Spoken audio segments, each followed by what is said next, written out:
Well, the thing that jumped out at me was seeing Rachel Maddow at this funeral. I mean, when I first saw it yesterday, I thought, am I living on Earth too? Rachel Maddow is at Dick Cheney's funeral. I mean, remember what they called Dick Cheney?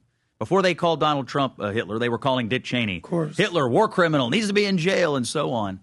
All he had to do was one thing to get Rachel Maddow there.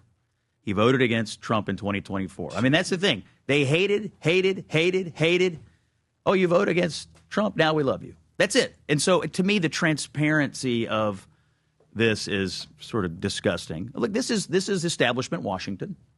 They all knew each other for years. You got to remember, Cheney was the youngest White House chief of staff under Ford.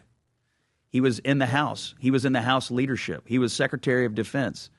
He was vice president for 2 terms. I mean, he's been working with these guys, for his entire life. And by the way, pretty effective bureaucratic operator. I mean, he got things done. And look, I work for these guys, okay? Worked in the Bush-Cheney White House. I worked on both campaigns. I'll tell you one thing about Dick Cheney. The man hated radical Islamic terrorists more than anything in this world.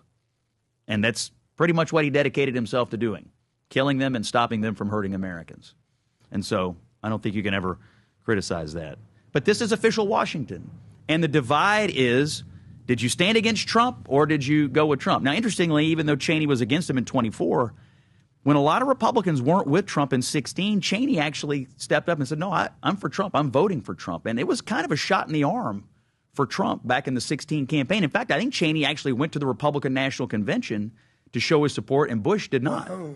So he went on a little bit of a roller coaster. Cheney voted for him and endorsed him in 16? Yes, sir. And I will tell you this. I don't, look, his daughter, Liz Cheney, became the biggest anti-Trump person. J6. I don't begrudge a man for supporting his daughter. It doesn't surprise me. Would be shocked if he did otherwise. But what I find sort of just disgusting is, this guy spent his entire life as a Republican, as a conservative. He goes against Trump one time, and all of a sudden you got Rachel Maddow at your funeral.